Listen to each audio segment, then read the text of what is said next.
India और Australia के बीच में पांचवा टेस्ट मैच सिडनी में खेला जा रहा है, जिसका दूसरा दिन बहुत अहम रहा। इस अगर बात करें 6 सेशन हो चुके हैं, जिसमें से 3 सेशन ऑस्ट्रेलिया के नाम रहा, 2 इंडिया के नाम रहा, एक पूरी तरीके से कहने डरा रहा। लेकिन आज का तीसरा सेशन बहुत अहम रहा, जिसमें भारत ने नो डाउट 140 से ज्यादा रन बनाए, लेकिन अपने 6 विकेट गंवाए। अब कहीं ना कहीं टीम इंडिया की नैया मझधार में फंस गई है। अब यहां से मैच जीता भी जा सकता है और हारा भी जा सकता है, क्योंकि अब सब कुछ डिपेंड करेगा वाशिंगटन सुंदर, जडेजा कल यानी तीसरे दिन कितना टाइम तक बैटिंग करते हैं और कितना स्कोर बोर्ड पे लगा पाते हैं। दूसरा, क्या बुमराह पूरी तरीके से फिट हैं जो टीम के बॉलिंग करने आएंगे, और साथ में विराट जिस तरीके से बैक टू बैक आउट हो रहे हैं पूरी सीरीज में, 8वीं बार सेम बॉल पे, क्या रोहित के बाद उनका भी अंत हो गया, अंत होने वाला है रिटायरमेंट की तरफ की मैं बात कर रहा हूं। दूसरा, विराट कोहली के साथ साथ रोहित ने एक स्टेटमेंट इंटरव्यू दिया है सर। इसी पे बातचीत करने के लिए हमारे साथ मनोज जोशी सर है। किस तरीके से देख रहे हैं विराट आज एक बार फिर बाहर जाते हुए गेंद पे, फिर वो आउट हुए, और जिस तरीके से वो झल्लाए, जिस तरीके से गुस्सा उन्होंने किया, कितना कुछ बयां कर रहा था वो तस्वीरें, कितने क्रिकेट फैंस के जहन में तो सर बहुत दुखदाई तस्वीरें। बिल्कुल आउटसाइड दी ऑफ स्टंप, छठे स्टंप की गेंद, वहां पर आप अपना विकेट खोते हैं, और ये कोई एक बार नहीं, दो बार नहीं, बार बार आप वही गलती कर रहे हैं। तो इसका मतलब है कि आप या तो किसी की सुन नहीं रहे हैं, आपका आइडियल माइंडसेट है, ये तो हम कह ही सकते हैं उनके बारे में। चलिए, उनकी टेक्निकल हम उस पर ज्यादा नहीं जाएंगे, लेकिन इस तरीके से अगर आप आउट होंगे, टीम को मझधार में छोड़ेंगे और टीम के लिए मुसीबत खड़ी करेंगे। विराट, क्योंकि आप बल्लेबाज हैं, विशुद्ध रूप से अनुभवी बल्लेबाज हैं, आपको तो एक मिसाल कायम करनी चाहिए अन्य बल्लेबाजों के लिए। अब आप अन्य बल्लेबाजों पर, या ये कहिए जो हमारी टेल है या लोअर मिडिल ऑर्डर है, उस पर आप दबाव बना देते हैं और उनको फिर दबाव में बल्लेबाजी करनी पड़ती है। तो उसी में आप देखिए, नीतीश रेड्डी भी आउट हुए, और उसी तरीके से अब जडेजा का भी एक कैच छूट चुका है। उनको बड़े भाग्यशाली रहे, पहली पारी में भी उनके 2 कैच छूटे हैं। तो इसका असर जो है कुल मिलाकर टॉप ऑर्डर की बल्लेबाजी में जाता है, और टॉप ऑर्डर की बल्लेबाजी में विराट इसलिए खलनायक है, मैं कहूंगा आज की डेट में, कहते हुए बड़े भारी मन से हमें ये कहना पड़ रहा है कि वो टीम के लिए मुसीबत खड़ी कर रहे हैं, मुश्किलें खड़ी कर रहे हैं। और बाकी रोहित पर तो हम चर्चा करेंगे ही, लेकिन विराट कोहली को भी मैं समझता हूँ उसी लाइन में चल रहे हैं जिसमें रोहित शर्मा। लेकिन इन टाइम ऐसा लगा कि बुमराह सर ग्राउंड से बाहर गए, उस समय विराट ही पूरी कमान पूरी टीम की संभाल लेते। जिस अग्रेशन के साथ, जिस अप्रोच के साथ उन्होंने बॉलिंग चेंजेस किए, और नीतीश रेड्डी का, प्रसिद्ध कृष्णा का जिस तरीके से यूज किया और विकेट निकले, तो लग रहा था कि परफॉर्मेंस में वो दिखेगा, उनके बैटिंग में दिखेगा, क्योंकि वो एज ए कैप्टन आज की अगर उस सेशन की बात करें बहुत अच्छा कर रहे थे। देखिए, कोई भी कैप्टन, मैं बीच में रोक रहा हूँ आपको, कोई भी कैप्टन तब अच्छा कप्तान है पहले जब वो उसका जो अपना काम है वो अपने काम को अंजाम दे। बिल्कुल, आप बल्लेबाज के तौर पर खेल रहे हैं, बल्लेबाजी आपसे हो नहीं रही है, रन आपसे बन नहीं रहे हैं, फिर कहो जी हमने वो बहुत अच्छा किया, हमने फील्ड बड़ी अच्छी सजाई, हमने विकेट चटकाए। भैया, बॉलर ने भी चटकाए हैं, बॉलर का भी काबिलियत है, फील्डर्स की भी उसमें काबिलियत है, फील्डर्स ने बहुत अच्छा काम किया है। लेकिन विराट कोहली को इसके लिए माफ नहीं किया जा सकता कि आप बार बार एक ही तरीके से आउट हो और अपनी टीम को मुसीबत में डालें। और अगर ये भारत मैच हारता है, सीरीज हारता है, तो उसमें हमारे दोनों सीनियर्स का बहुत बड़ा हाथ होगा, पहले रोहित शर्मा का, फिर विराट कोहली। जैसा लगता है कि हम कोई गेम खेल रहे हैं, वीडियो गेम खेल रहे हैं, कि सेम टप्पे पे बॉल गिरेगी, स्मिथ स्लिप में रहेंगे, विराट आएंगे और मार के चले जाएंगे। मैं तो ये कहूंगा कि अगर आप मोहल्ले में कहीं विराट कोहली खेलने जाएं, तो छोटे छोटे बच्चों के साथ खेलें, तो छोटे छोटे बच्चे भी उनके खिलाफ यही रणनीति अपनाएंगे कि इनको 5वें स्टंप और 6ठे स्टंप पे गेंद करनी है, गेंद पे को आउट हो जाएंगे सर। बिल्कुल, उनको तरीका पता चल गया। और ये विराट इतने बड़े थे, उनका इतने कारनामे थे, लेकिन अब कहीं ना कहीं सब कुछ पानी फिरता हुआ नजर आ रहा है, क्योंकि जब टीम इंडिया को, इंडियन टीम को जरूरत होती है, आप अभी नहीं चल रहे, पूरे सीरीज में नहीं चल रहे हैं। एक सेंचुरी बना लेने से आपकी स्लॉट नहीं पक्की हो जाती। रोहित शर्मा के बारे में क्या कहेंगे? आज उन्होंने स्टार स्पोर्ट पे क्लियर किया कि मेरे बल्ले से रन नहीं आ रहे थे, मैंने मैनेजमेंट से बात किया और मैंने हेड कोच को इतला किया। कितना इस बात को, इंटरव्यू को आप किस तरीके से देख रहे हैं? क्या इंटरव्यू इतना जरूरी था? उनके बारे में उनको ऐसा लगा होगा जरूर कि कुछ गलतफहमियां पैदा हो गई हैं। जी। और गलतफहमियां यही कि उनको टीम से निकाला गया है, क्योंकि पहले जरूर उनकी, जैसे कई बार हम लोग प्रोग्राम में आते हैं, कभी समय मिलता है तो हम लोग आपस में बात भी कर लेते हैं कि हमें क्या क्या करना है। बिल्कुल, तो निश्चित तौर पर रोहित शर्मा ने भी बात की होगी, तभी जतिन सप्रू ने उनको 3 विकल्प दिए। उन्होंने कहा नहीं, तीनों में से कोई बात नहीं है। फिर उन्होंने एक बड़ी गंभीर बात कही कि मैं तो कहीं नहीं जा रहा। फिर उन्होंने कहा कि जो लैपटॉप लेकर लोग जो बैठे होते हैं, हाथ में पेन होता है, और उसके बाद ये लोग डिसाइड करते हैं कि ये लोग डिसाइड नहीं कर सकते मेरे बारे में। बिल्कुल सर। तो लैपटॉप लेकर बैठना, और ये किस पर इशारा कर रहे हैं, ये आप देखना होगा, क्योंकि कभी कभी तो हमने गंभीर के हाथ में तो नहीं, लेकिन गंभीर जिनके साथ बैठते हैं उनके हाथ में लैपटॉप जरूर देखा है। असिस्टेंट कोच, उनके असिस्टेंट कोच कह लीजिए, या जो उस पर वो एनालिसिस करते हैं, विश्लेषण करते हैं, लैपटॉप की मदद लेते हैं। पेन भी उनके हाथ में था, पिछली बार हमने देखा। तो ये सीधा निशाना कहीं उनके ऊपर तो नहीं है, हो सकता है, कोई बड़ी बात नहीं है, लेकिन आज वो बिंदास बोले, मुंबईया अंदाज में उन्होंने अपनी बात की। बिल्कुल अपने दोस्त से जैसे बात कर रहे थे कि बिल्कुल 2 बच्चों का बाप हूं, तो मुझे पता है, मैं मैच्योर हूं, सेंसिबल हूं और 2 बच्चों का बाप हूं, ये उन्होंने अपने टिप्पणी की है। तो मैं समझता हूँ रोहित शर्मा अपनी क्लैरिटी देने के लिए आया कि मैं कहीं नहीं जा रहा, मैं कहीं जाने वाला नहीं हूँ। और कहीं ना कहीं इशारा कर दिया कि इंग्लैंड वाले टूर में रहेंगे टेस्ट में।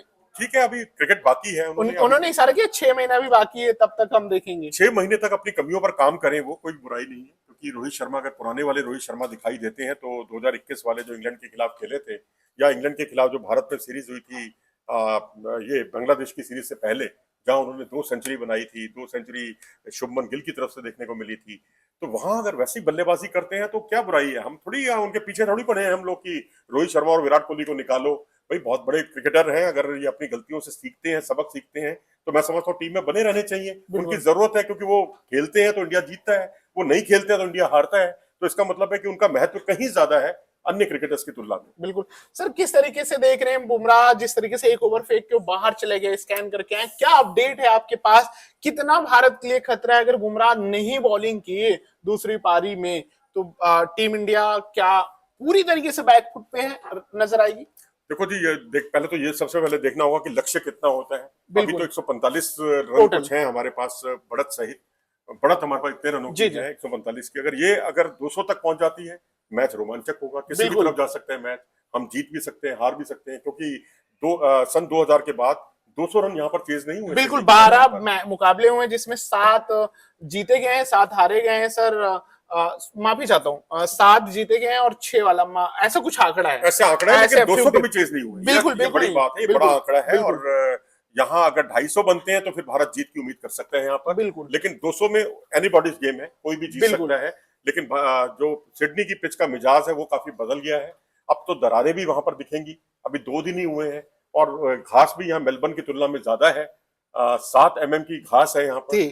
तो ऐसी स्थिति में यहाँ बल्लेबाजी करना आसान नहीं है कि 185 रन जो भारत ने बनाए हैं, 145 सर पहली पारी में, जी हाँ, पहली पारी में जो 185 रन भारत ने जो बनाए हैं, वो वाकई 250 रन से कम नहीं। बिल्कुल बिल्कुल। लेकिन उसमें बल्लेबाज, हम आलोचना इसलिए करते रहे इस मंच से क्योंकि उसमें ज्यादातर बल्लेबाज जो है अपनी गलती से आउट, अपना विकेट फेंक कर आए हैं।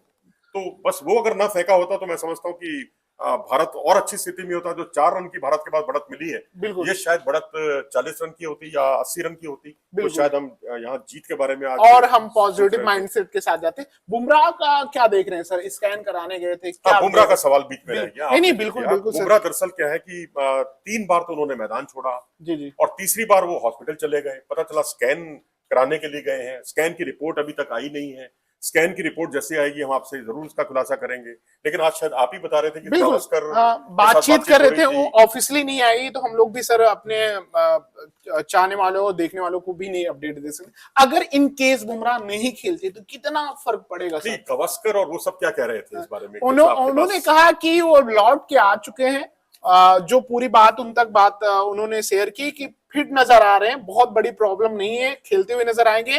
और कहीं ना कहीं टीम इंडिया के मैनेजमेंट का भी ये एक तरीका भी हो सकता है कि ऑस्ट्रेलिया को खेमे में बात ना जाए कि बुमराह नहीं खेलने, नहीं तो वो एक अलग एसएसओ प्लान के साथ जाएंगे। तो एक कहीं ना कहीं माइंड गेम जो आज इंडिया बहुत अच्छे से खेलना सीख गई और खेल रही है उस अप्रोच के साथ। क्योंकि 5 विकेट जो उनके गिरे हैं ऑस्ट्रेलिया की पहली पारी के, जी, उसमें वो 5 विकेट बुमराह के बिना ही आउट हुए। बिल्कुल सर, चले गए थे और हर कोई हैरान था। नीतीश रेड्डी 2 विकेट ले गए। प्रसिद्ध कृष्णा देखिए कितना उन्होंने गति में परिवर्तन किया। एक स्पेल में आए, बड़ी तेज गेंदबाजी की। स्मिथ ने जरूर उनको पीटा, उन पर चौके छक्का लगाया, 6 लगाया था, 6 भी लगाया, चौका भी लगाया। और उसके बाद दूसरे स्पेल में वो धीमी गेंदबाजी करने आए। तीसरा स्पेल उनका फिर तेज था, जिसमें उन्होंने एक विकेट भी चटकाया। जो विकेट उनको जो मिला था, जो दूसरी बार उन्होंने जो विकेट चटकाया है, और वो था एलेक्स कैरी का। एलेक्स कैरी को उन्होंने आउट किया। एलेक्स कैरी खतरनाक साबित हो रहा है। बिल्कुल सर, वो पूरी सीरीज में कमाल का परफॉर्मेंस किया। 60-70 लोअर मिडिल ऑर्डर में वो वाकई बड़ी अच्छी बल्लेबाजी करते हैं। तो उनको राउंड द विकेट आए थे, एक ही लेंथ से गेंदबाजी करते रहे। तो इस बार थोड़ी सी गेंद को आगे रखा था उन्होंने परिवर्तन के तौर पर, जिसमें वो फंसे। तो इस तरह से मैं समझता हूँ कि काम मुश्किल हो जाएगा बुमराह के बिना, लेकिन बुमराह रहेंगे तो उनका रहना ही काफी है। अगर बुमराह कमी गेंदबाजी करेंगे, बुमराह रहे और 40-50 रन हमारे बैट्समैन जो बच्चों में खासकर जडेजा और अश्विन सुंदर ये जोड़ देंगे तो सर हम कहीं ना कहीं पूरी तरीके से गेम में नजर आएंगे। अगर बुमराह रहेंगे तो हम बुमराह से बल्लेबाजी में भी 20-22 रनों की उम्मीद कर सकते हैं, जो उन्होंने पहली पारी में बनाए थे। सही, बहुत उपयोगी 22 रन थे वो। 22 रन को आप 22 मत गिनिए, तो आप 40-50 रन गिनिए। मैं समझता हूँ कि अगर वो बुमराह आते हैं, कुछ आप बल्लेबाजी की उम्मीद कर सकते हैं। आप कम से कम सिराज से बल्लेबाजी की उम्मीद नहीं कर सकते। आप प्रसिद्ध कृष्णा ने, ठीक है, इंडिया ए की तरफ से ऑस्ट्रेलिया ए के खिलाफ लोअर ऑर्डर में अच्छी बल्लेबाजी की थी, लेकिन वो बल्लेबाजी के लिए बिल्कुल जाने नहीं जाते हैं। बिल्कुल। तो आपके पास जो कुछ इस जोड़ी के आउट होने के बाद उम्मीद है तो वो बुमराह ही है, और गेंदबाजी में तो खैर हमारे वो आधार हैं, और उनके बिना सिराज और प्रसिद्ध कृष्णा से जरूरत से ज्यादा आप उम्मीद करना तो बहुत मुश्किल हो जाएगा। स्पिनर्स पर हमारे कप्तान साहब का भरोसा अभी तक तो नहीं। बिल्कुल, कहीं ना कहीं गलती तो नहीं हो गई सर 2 स्पिनर को खिला के? आपके पास विकल्प नहीं है, आप किसको खिलाएंगे? आपको आपकी टॉप ऑर्डर चल नहीं रहा, आपको नीचे 2 स्पिनर खिलाना आपकी मजबूरी बन गई है। बैटिंग में आपको आपकी बैटिंग कोलैप्स हो रही है, आपकी बैटिंग आपकी चल नहीं पा रही है, कंसिस्टेंटली हम रन नहीं बना पा रहे हैं। तो ऐसी स्थिति में मैं समझता हूँ कि दोनों स्पिनर को खिलाना हमारी मजबूरी है, और कोई वजह नहीं। सर चलते चलते 2 सवाल आपसे लेना चाहूंगा। जिस तरीके से आज पंत खेले, क्या इस तरीके से खेलना जरूरी था आज के मैच में? बिल्कुल जरूरी था, क्योंकि यहाँ अगर आप खेलते रहेंगे, टिककर खेलते रहेंगे, 40 गेंदें खेलकर 4 रन या 5 रन जोड़ेंगे, तो कोई एक गेंद आपको आउट करने के लिए काफी होगी, और पता चला कि आप 5 या 10 या 15 रन बनाकर चलते बनेंगे, और टीम पर दबाव और ज्यादा बढ़ जाएगा। लेकिन जब आप चौके छक्के जब एक छोर से लगते हैं, तो गेंदबाजों पर उसका एक मनोवैज्ञानिक दबाव भी रहता है। तो वो दबाव सबको मारा, स्टार्क और वेबस्टर को तो शायद नींद नहीं आएगी अगर कहीं मैच हार गए तो अपने आप को माफ नहीं करेंगे, क्योंकि वेबस्टर पर जो उन्होंने 4 चौके एक ओवर में लगाए, अगले ओवर में एक अन्य ओवर में उनके एक चौका छक्का लगाया। मिचेल स्टार्क पर उन्होंने 2 छक्के लगाए एक ही ओवर में। एक्चुअली मिचेल स्टार्क जो है ना, ऐसे बॉलर है कि एक तो उनके साथ दिक्कत है कि वो पूरी तरह फिट नहीं, जैसे बुमराह के साथ दिक्कत है, वो मिचेल स्टार्क के साथ भी दिक्कत है। और दूसरी वजह यह है कि लेफ्ट हैंडेड बैट्समैन है, उनके खिलाफ उनका प्रदर्शन इस सीरीज में बहुत खराब रहा है, बहुत खराब है। चाहे यशस्वी जायसवाल आ जाए, वो उनकी क्लास लेते हैं, जडेजा आते हैं, वो भी उनकी क्लास लेते हैं। किस तरीके से उन्होंने ये 2 चौके मारे लगातार, किस तरीके से देखते हैं कि अलग उन दोनों के बीच में चलता है। 2 छक्के मारे, हाँ जी, चौके भी मारे सर, चौके भी मारे, और एक ओवर में जो 2 छक्के लगाकर उन्होंने उनको बैकफुट पर धकेल दिया था, वो बिल्कुल निराश हो गए होंगे। लेफ्टी बल्लेबाजों के सामने वाकई वो उनकी जो गेंदबाजी है असरदार नहीं रहती है, ये हमने पहले भी देखा है। इस सीरीज में तो वो चीज और भी ज्यादा रिफ्लेक्ट हुई। सर एक आखिरी सवाल, अगर हम बात करें सिराज को जिस तरीके से आज स्विंग मिल रही थी, इस पिच पे अगर बात करें सीम बॉल से गेंदबाजी की जाए तो बहुत ज्यादा बेनिफिट मिल रहा है सर? बिल्कुल मिल रहा है जी, क्योंकि बुमराह तो वो क्षमा कीजिएगा जो बॉलर है वो तो है ही उनके सीम बॉलर, स्विंग तो उनके पास है ही नहीं जी, लेकिन वो सीम मूवमेंट से इतना अच्छी गेंदबाजी कर सकते हैं। इसकी मिसाल देखिए आप, यशस्वी को दोनों पारियों में आउट कर रहे हैं, विराट है, फिर उनका विकेट ले रहे हैं, तो आप जिस तरह से नीतीश रेड्डी को दोनों पारियों में आउट कर रहे हैं, तो एक ऐसा बॉलर जो सीम मूवमेंट से, जो कि सीम से भी मदद नहीं है, लेकिन अपनी कलाइयों का जो उनका जो रिलीज पॉइंट है उस पर लगातार वो विकेट चटकाता है, और सीम से दोनों ओर सीम कराकर बल्लेबाजों के लिए एक अबूझ पहेली बन गए हैं इस पूरी सीरीज में। जब जब उन्हें मौका मिला, मैं तो ये कहूंगा कि ये एक ऐसा प्लेयर है जिनको रेगुलर टीम के सदस्य भी नहीं है। जब कोई उनकी जो पेस तिकड़ी है उसमें एक कोई अनफिट होता है, तब जाकर उनको मौका मिलता है। 35 की उम्र में अगर आप इतनी धाकड़ गेंदबाजी कर रहे हैं, और वो भी आपको जब मौका मिलता है तब आप उसमें हमेशा आप 16 आने सही साबित होते हैं, तो मानना पड़ेगा कि इस गेंदबाज की जो खूबी है वो वाकई भारतीय टीम के लिए मुश्किलें खड़ी कर रही है। बिल्कुल सर, क्रॉस फिंगर करते हैं कि टीम इंडिया मैच जीते और WTC की जो उम्मीदें हैं उसमें बरकरार रहे। आई होप कल तीसरे दिन बुमराह भी खेलते हुए नजर आएंगे और पारी कम से कम 60-70 रन और जोड़ देगी, मजा आ जाएगा। हाँ, मजा आ जाएगा जी। 220 रन वाकई एक विनिंग टोटल हो सकता है इस पिच पर, और लेकिन उसमें बुमराह का भी रहना जरूरी है, बल्लेबाजी करने वो जरूर उतरे, बस वो तंदुरुस्त रहे, पहले तो हम यही दुआ करेंगे। थैंक यू सो मच हमारे साथ जुड़ने के लिए सर, आपका बहुत बहुत थैंक्स। नमस्कार।